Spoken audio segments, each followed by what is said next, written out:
तो दोस्तों नमस्कार, मैं हूं राजन पंडित, आप सभी का दोस्त। स्वागत है आप सभी का मेरे ब्लॉग में।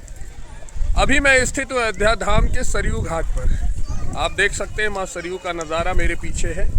और आज के इस वीडियो में मैं आपको यात्रा कराने वाला हूं नेपाल के स्वर्ग की। जी हाँ, आपने स्वर्ग के नाम पर कश्मीर घूमा होगा, हिमाचल घूमा होगा, या नेपाल में पशुपतिनाथ पोखरा घूमा होगा, लेकिन नेपाल में ही स्थित एक ऐसी जगह भगवान भोलेनाथ का एक ऐसा स्थान जिसके बारे में भारत के बहुत से कम लोग जानते हैं। आज मैं उस धाम की यात्रा कराने वाला हूं, तो निवेदन है वीडियो में बने रहिएगा। और इस यात्रा के बारे में पूरी जानकारी अगर आपको चाहिए तो वीडियो को छोड़कर मत जाइएगा, चैनल को सब्सक्राइब करिएगा, हमारा उत्साहवर्धन होगा। तो ठीक है, मैं जल भर चुका हूँ माता सरयू का भोलेनाथ को चढ़ाने के लिए, क्योंकि ऐसा माना जाता है कि भोलेनाथ के शिवलिंग पर किसी नदी का जल भर के चढ़ाने से अक्षय पुण्य की प्राप्ति होती है। तो जल भर के मैं अब यहाँ से प्रस्थान करेंगे। पुल के ऊपर मेरी गाड़ी खड़ी है, बाकी भी मित्रों से आपकी मुलाकात कराऊंगा। मिलते हैं अगले स्टॉपेज पर। कभी कभी गोल में जो है बाहरी लोगों का लगभग 50 किलोमीटर अयोध्या धाम से हम लोग आ चुके हैं। और महादेव जय श्री राम, जय श्री राम। अब यहाँ से लगभग 70 किलोमीटर अभी हम लोग नेपाल बॉर्डर से दूर हैं। घने जंगलों से होते हुए लगभग 1 घंटे का सफर पूरा हो चुका है। हम लोग मस्किनवा बाजार क्रॉस करके डुमरियागंज की तरफ बढ़ चुके हैं। और ड्राइवर साहब यहाँ पर कमला खाकर एकदम झोंके हुए हैं। अरविंद भैया पीछे देखेंगे जरा, ये हमारे गुरुजी हैं जिनके नेतृत्व में यात्रा हम लोग करने जा रहे हैं। गुरु घंटाल है भैया। हाँ, महागुरु घंटाल हैं।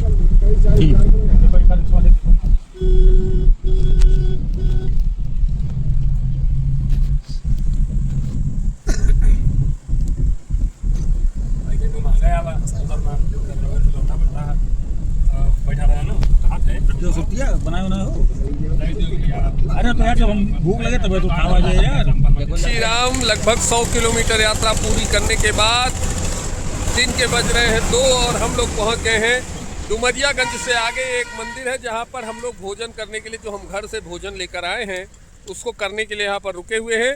और हमारे मित्र लोग देखिए यहाँ पर हाथ वगैरह धुल रहे हैं। अंदर पेड़ों की छाँव में हम लोग भोजन करेंगे। बढ़िया पूरी सब्जी जो घर से लाए हैं उसको यहाँ करने के बाद यहाँ से 20 किलोमीटर मात्र बॉर्डर है। चूँकि बॉर्डर क्रॉस करने के बाद समय ज़्यादा हो जाएगा, इसलिए भोजन करने के लिए यहाँ रुके हैं।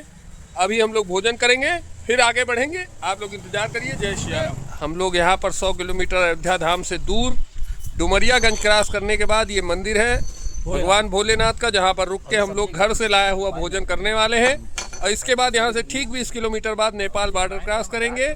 और आज शाम ही हम उस धाम तक पहुंचेंगे जिसके बारे में मैंने आपसे चर्चा की थी, जो किसी स्वर्ग से कम नहीं, लेकिन भारत के बहुत कम लोग उसे जानते हैं।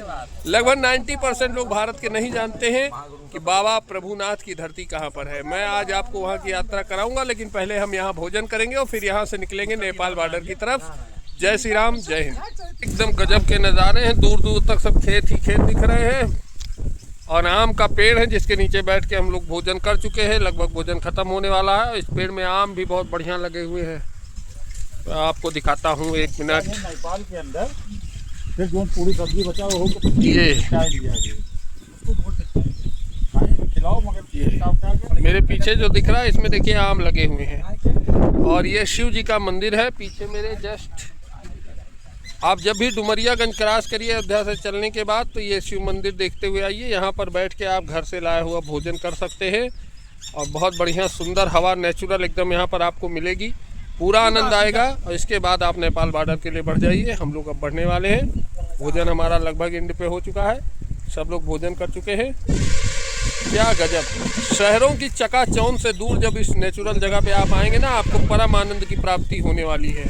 जय जय श्री राम। भोजन करने के बाद हम पुनः निकल चुके हैं नेपाल बॉर्डर की तरफ। बढ़नी बॉर्डर पे हम पहुंचेंगे। लगभग यहाँ से आधे घंटे की यात्रा के बाद हम बढ़नी बॉर्डर पहुंच जाएंगे। और सिर्फ पेड़ ही पेड़ दिखाई पड़ेंगे। एकदम गांव की बाजार आपको दिखाई पड़ेगी। मतलब इतनी मस्त यात्रा है शहरों में रहने वाले लोगों के लिए कि उनको आनंद ही आ जाएगा। ठीक है, तो मिलते हैं नेपाल बॉर्डर पर आप सभी से। जय जय श्री राम।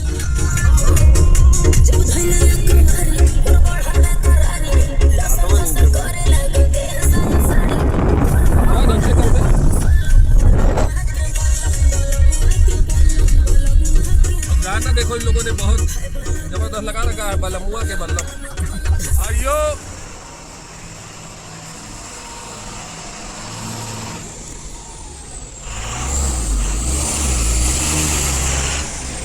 शाम को बज गए हैं 4 और हम पहुंच गए हैं भारत नेपाल बॉर्डर पे। ये देखिए पीछे मेरे ये बॉर्डर है। ये गेट जो दिख रहा है ये इंडिया का गेट है, उधर वाला गेट नेपाल का गेट है।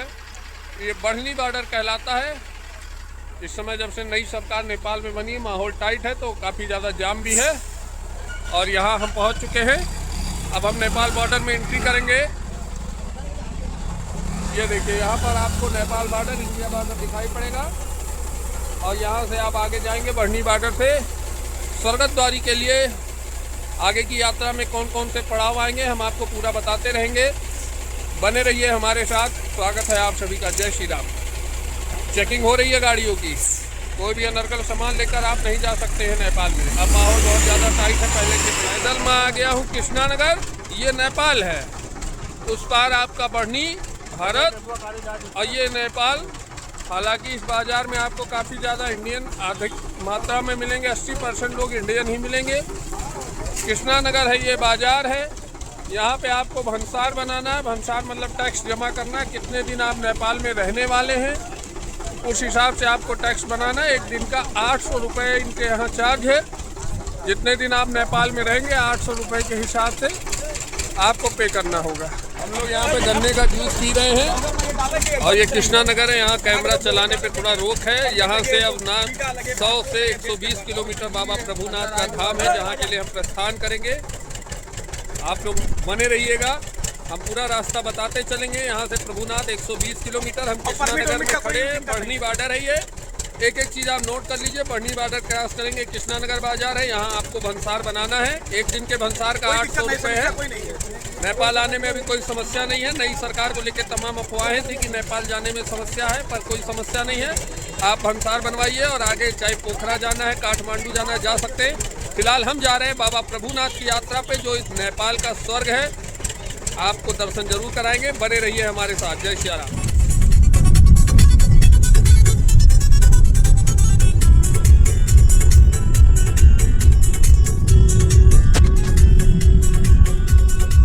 कृष्णानगर से 10 किलोमीटर जैसे ही आप आगे चंद्रौटा की तरफ बढ़ते हैं पहाड़ आपको दिखना शुरू हो जाते हैं, जिसके लिए लोग नेपाल आते हैं।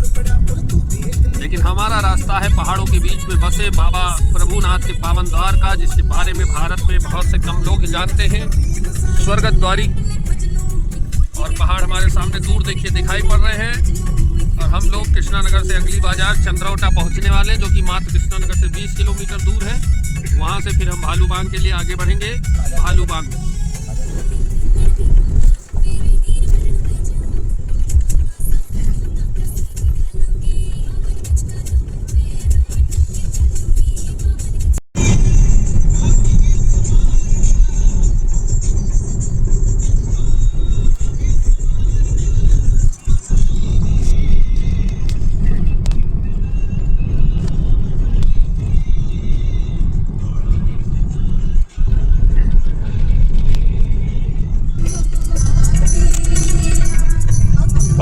यात्रा शुरू हो चुकी है।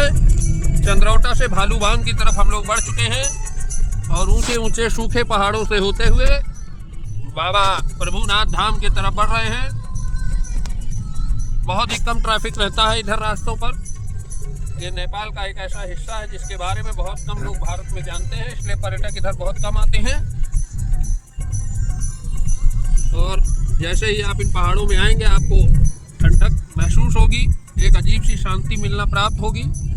रास्ते काफ़ी घुमावदार हैं, इसलिए अच्छे ड्राइवर लेकर ही आप इस यात्रा पर आइए। खुद गाड़ी चलाने का प्रयास न करिए क्योंकि रास्ते काफ़ी घुमावदार हैं। तो बढ़ रहे हैं, आप मिलते हैं आपसे भालूबांग।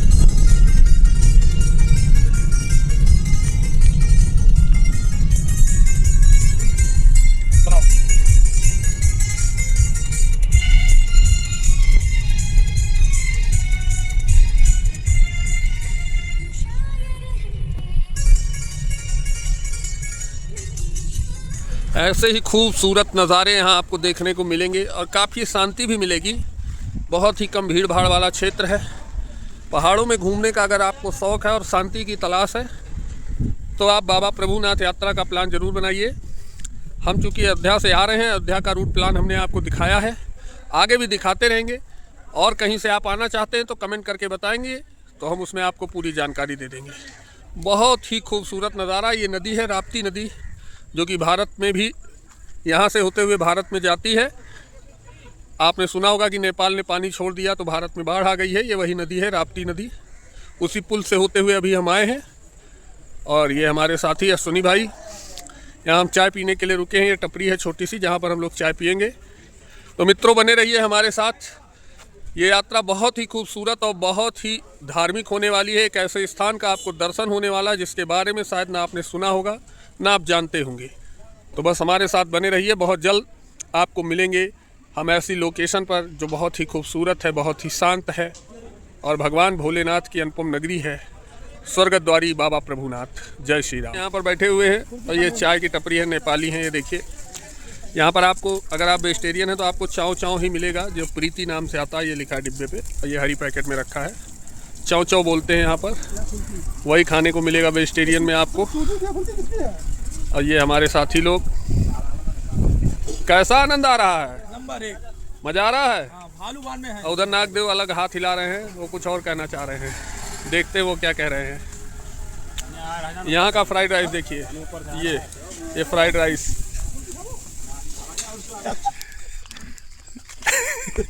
जला जला सा है। अब लोटू देखो भाग गए आगे। देखो लंबैया ठीक है। उधरियन देखो सब मुरझाए गए हैं। कितना मोटा था भैया? बहुत मोटा। जो तो नाम रखे।